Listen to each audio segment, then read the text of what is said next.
Hey everybody, I'm back to talk about the bikes a little more. I'm at the same spot. The bikes that I saw up here at the top are still here, but you'll notice that the bikes below are missing. The beach cruiser and that nice Mama Cherry are gone. And I'll get to that in just a second. The reason I'm making this video is that I was reading the comments from the first video, the Japan trash bicycles, and I wanted to respond to a few things. Maybe I could clarify a little bit about how things are here and give you some ideas about what to do with regard to old bicycles to stay out of trouble, at least based on my experience. First, regarding registration. I don't know the laws of regarding bicycle registration in Japan, although I can tell you that all of the 3 bicycles that I have bought and purchased here were all registered by the shop. They took care of everything for me. I didn't have to do anything, and it was all very simple and straightforward. No problem at all. The registration tags, whoa, crossing over a wet spot. The registration tags are a little sticker that goes on the bicycle on the back, and that's important. That'll come up in just a moment when I'm talking about something else regarding the police. So that little sticker there, so the bikes are identified in that capacity. The second thing was about a comment about reward.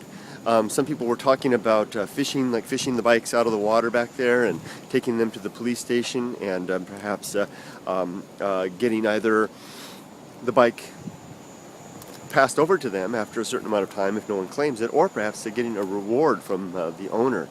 And I'll just the first one, getting it passed over to you. That could in fact happen. Maybe you could turn it in and say, this is a stolen, this is a bicycle I found, and maybe you can get a reward. Jim's got a great story. Molly has a great story of like a huge amount of money that he found, big pile of money somewhere, and he turned it, he was going to keep it first, then his conscience got the best of him and he turned it into the police station, and they held on to it for a certain amount of time, and eventually it became his money. So I mean, that could happen. I've never heard of anybody doing that with a bicycle. I would imagine the police officers would be lots of breath inhaling. It sounds like air through the tires. If some foreigner came walking up to the koban with a dripping bike from the river. But it may, I mean, I'm not laughing at the idea. I'm just saying I don't think any Japanese do that. So it might take the police officers by surprise. But it may be in fact be a good idea and a good way to get yourself a bike. Although I'm going to suggest in a little bit about why I think that you should avoid that also. Okay, so how about getting a reward? You turn the bike in, that nice expensive bike that I saw on the water back there. You take that in to the police, and the police officers, they find the owner, and the owner is so grateful that they give you a reward. Well, to address that, we have to talk a little bit about some cultural differences between the Japanese and particularly Westerners. In the United States and elsewhere, we have, in North American countries and perhaps in Europe as well, I'm not as familiar, or in other parts of the world, but we have this idea of getting a reward if you do some good Samaritan deed. Well, I guess it's not. Is it such a Samaritan deed if you did it for a reward? Well, regardless, you often get a reward if you do something like that. Here in Japan, things are different, and I'll illustrate with a story. Years and years ago, this must be, gosh, at least 20 years ago. Yumiko was my girlfriend then, and we were living in Osaka, and we were going with some friends to nearby Kyoto for the day. And we were taking the train, and we had, it was Yumiko and I, and I think 3 or 4 other friends. And one of the women left her purse on the train. And we got off the train in Kyoto, and it wasn't until the train had taken off and we were on our way, we realized, oh my gosh, she left her purse. All of her money, her passport was in there, all of her documents, her alien registration documents, everything was in there. She was, screwed, so to speak, if she didn't get that thing back. We went to the nearest, we actually went to the train station. That's right, they talked to the conductor there to ask about it. They did a little bit of a phone chat on the thing, and it turns out that the next station down, someone had found her purse on the train and had taken it out and had given it over to the station master at the next station. It was a real simple matter. We just got in the train and went down to the next station, got her purse. All the money was there, all the documents were there, all of her ID, everything was there. Nothing was missing at all. My friend was so elated. Our friend, she was an American. She was so elated, and she asked the conductor or the station master, or she asked my wife to help her to get the information from the station master about the identity of the person who had turned the purse in order that she could give them a reward. See, that mentality of a reward for such a nice deed.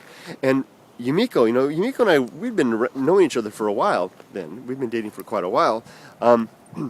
She was still getting used to the Western mind at that point, as I was with the Japanese mind. And she had this puzzled look on her face. It's like, what are you guys asking? You want to get the ID of the person who turned in the purse so you can give them a reward? And Yumiko explained to us that it just basically in Japan, we asked, of course we want to thank that person for doing this. It made sense to all of us Westerners. And Yumiko was like, but why? I mean, that's just what you do. I mean, you find a purse on the train, you turn it in. You give it to the police. You find a wallet on the ground, you turn it in. What else would you do?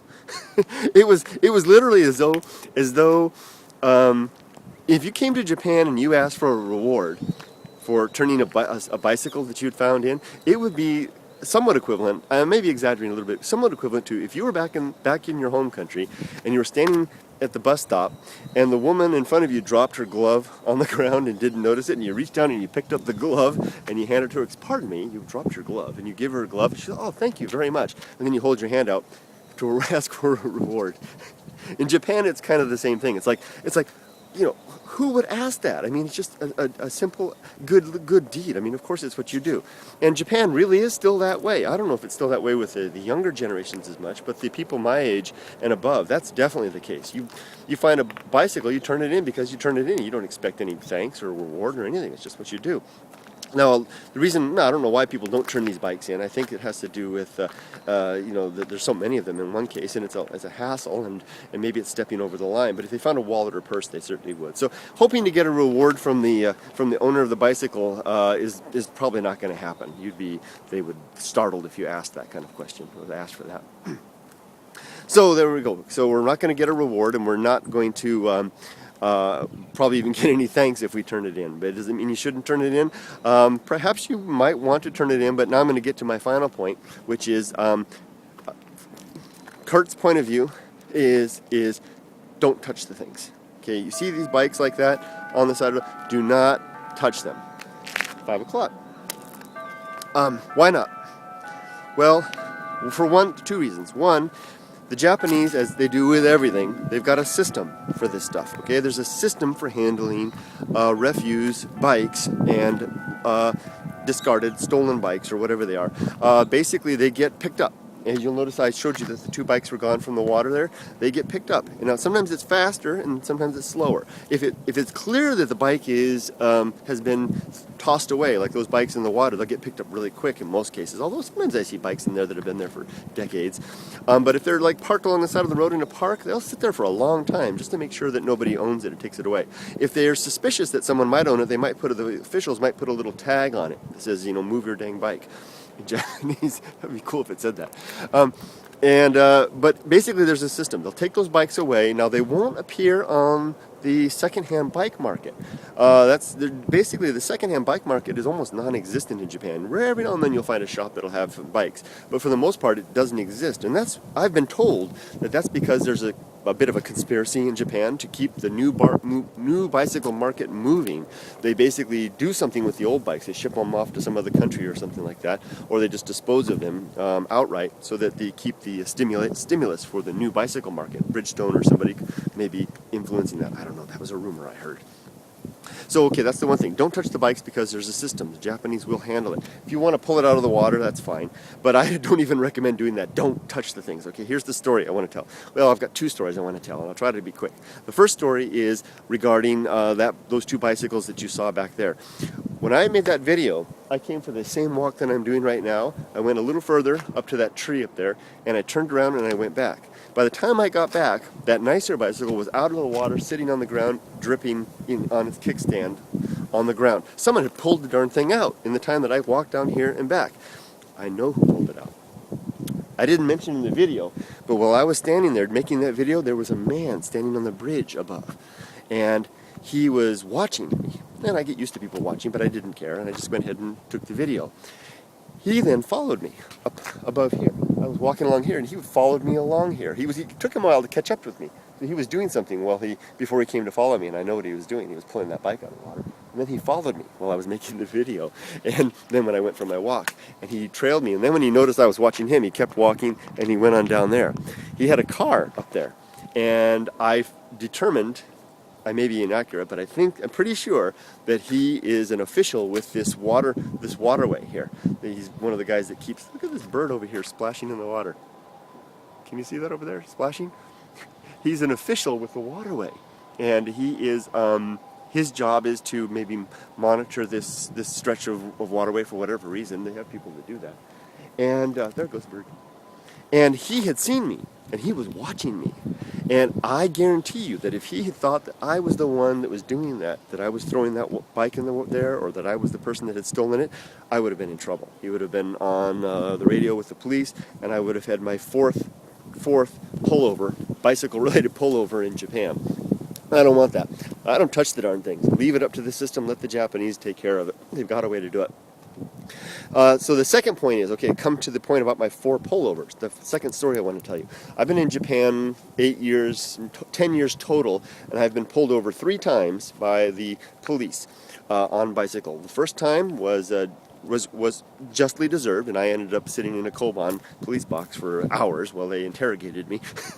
And I deserved it. The second 2 times were not deserved. I was simply riding a bicycle as a foreigner, riding while gaijin, if you want to call it that.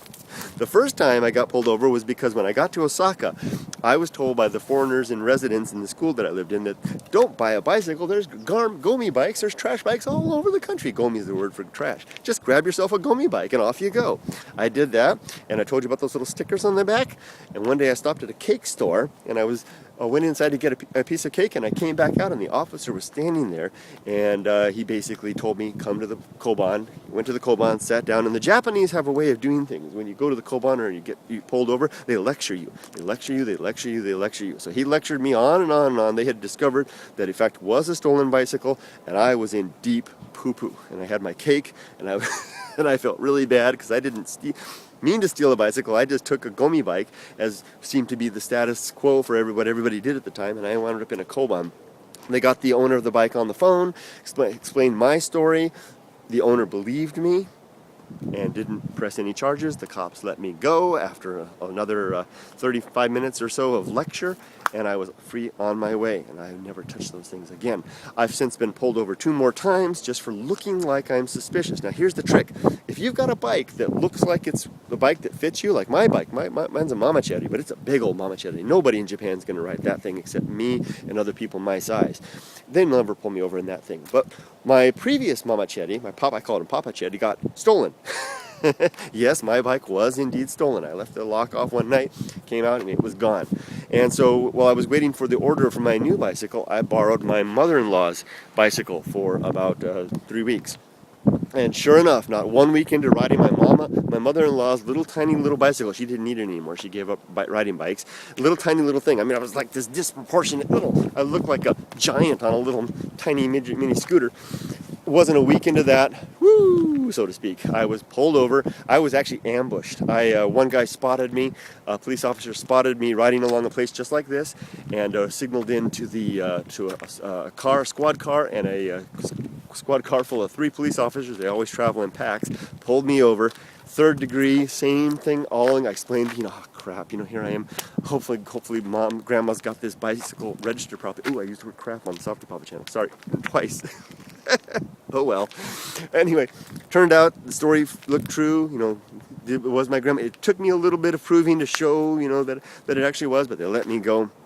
And another time I got pulled over, no reason whatsoever. No reason whatsoever. Just because I think they were just decided that they needed something to do and pulled me over. So the point is, you as a foreigner are going to be suspicious looking on a bicycle from the start, because we have a bit of a reputation, at least in Shizuoka and Osaka where I lived, we have a bit of a reputation for riding around on bicycles that we didn't buy. So if you start messing around with bicycles that aren't yours, and given the fact that in Japan you're always being watched, someone's always looking at you, like I said before, I just was filming those bicycles and this dude was watching me, official dude, you're taking a chance. You're taking a chance that you're going to hear woo, so to speak, and you're going to wind up in a Koban like I did, trying to tell a story to save your skin. Hopefully it's a true and honest one that they'll believe. So there you go. My follow-up points about stolen or gomi bicycles, trash bicycles in Japan, and my cautions and recommendations about how to handle them and how to stay out of trouble. Just buy your own stinking bike. They're not that expensive. You can get a decent bike for a couple $100, $300, $400 for a nice one, and you're set. If you want to get a mama shed, get yourself a nice mountain bike as well. They're not too expensive. Get a good lock, get it registered, and you are set, sweet, and loving life in Japan. Bicycle is the way to go. Well, 15-minute video. I haven't done one of these in a long time. I hope it's been helpful and interesting to those that might be coming to Japan and looking for a way to get around. For me, I'm going to get around and go back up this way and head on back. Take care, everybody. Have a good day. Peace.